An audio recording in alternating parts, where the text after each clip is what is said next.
Hello friends, welcome to our cooking channel Bharti creation. સાંજ માટે કંઈક ચટપટું ખાવાનું મન થાય અને ઘરમાં રહેલા ઇન્ગ્રેડિયન્ટમાંથી જો કંઈ બનાવવું હોય અને એ પણ 10થી 15 મિનિટમાં બની જાય તેવો નવો જ નાસ્તો.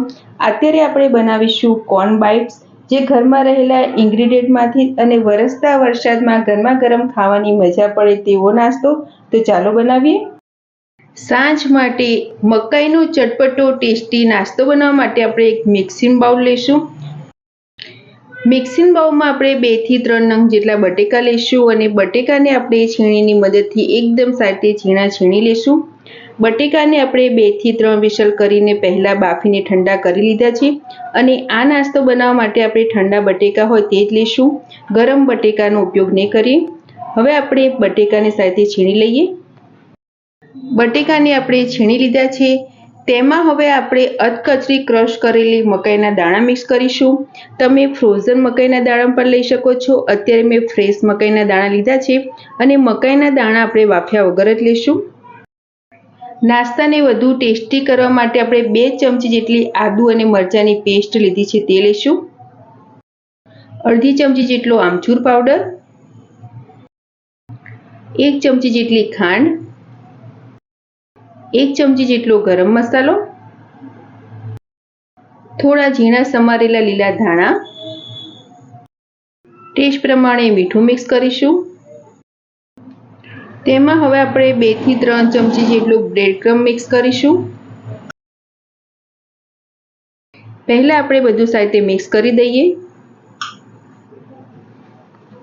અત્યારે આપણે ખાલી કોર્ન અને જે બાફેલા બટેકા છે તેનો ઉપયોગ કરીને આ નાસ્તો બનાવીએ છીએ.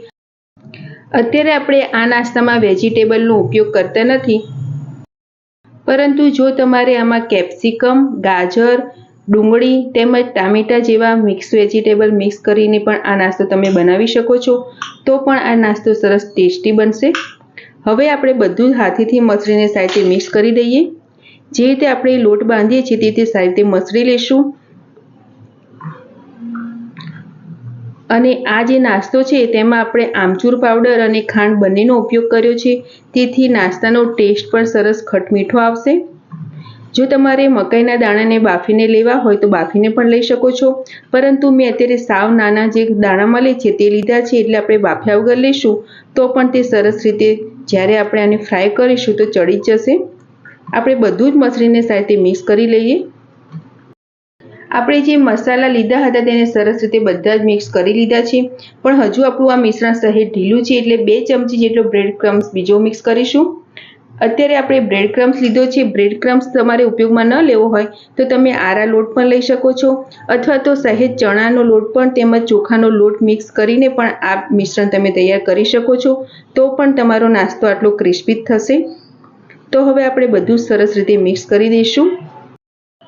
તો ફ્રેન્ડ્સ, આપણે નાસ્તો બનાવવા માટેનું મિશ્રણ સરસ રીતે તૈયાર થઈ ગયું છે અને અત્યારે આપણે આમાં બ્રેડ ક્રમ્સનો મિક્સ કર્યા છે તો તમે જોશો આપણું મિશ્રણ સરસ રીતે ડ્રાય થઈ ગયું છે.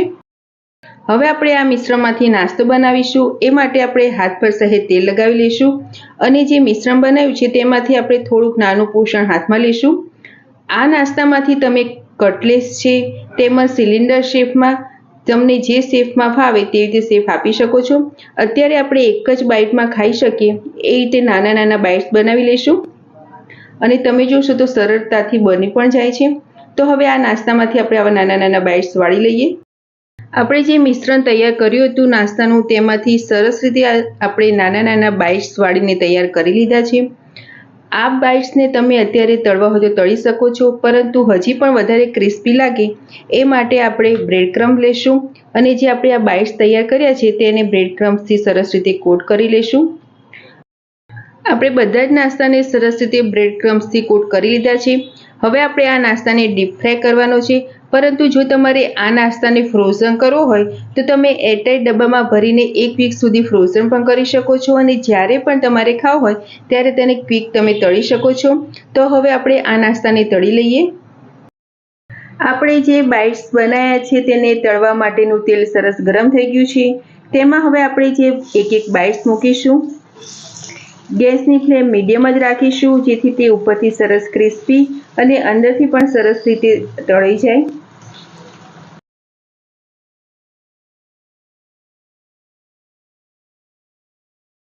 એકાદ મિનિટ જેવું થઈ ગયું છે. હવે આપણે આને હળવેકથી પલટાવી લઈશું અને ઝારાની મદદથી આપણે બધી જ બાજુથી સહેજ ગોલ્ડન બ્રાઉન થાય તેવા ક્રિસ્પી તળી લઈએ. તો આપણે 2 થી 3 મિનિટમાં જોશું જે કોર્ન બાઇટ્સ છે સરસ રીતે તળી ગયા છે અને ઉપરથી સરસ ક્રિસ્પી થઈ ગયા છે. તો હવે આપણે આ બાઇટ્સને પ્લેટમાં કાઢીશું અને જે બીજા બાઇટ્સ છે તેને પણ આવી રીતે તળી લઈએ. તો ફ્રેન્ડ્સ તૈયાર છે સાંજ માટે કંઈક ચટપટું ખાવાનું મન થાય અને 10 થી 15 મિનિટમાં બનાવી શકાય તેવો કોર્ન બાઇટ્સ નવો નાસ્તો. આ નાસ્તાને મેં અત્યારે ટોમેટો કેચઅપ જોડે સર્વ કર્યો છે. તમે તેને મેયોનીઝ તેમજ ગ્રીન ચટણી સાથે પણ લઈ શકો છો. બાળકોને લંચ બોક્સમાં આપી શકો છો તેમજ કિટી પાર્ટીમાં પણ તમે આ સ્નેક્સ બનાવીને ઉપયોગમાં લઈ શકો છો. જો નવા જ નાસ્તાની રેસીપી તમને સારી લાગી હોય તો મારા વિડીયોને લાઇક, શેર અને આવી જ નવી રેસીપી જોવા મારી ચેનલને સબસ્ક્રાઇબ કરજો. મારો વિડીયો જોવા બદલ થેન્ક યુ.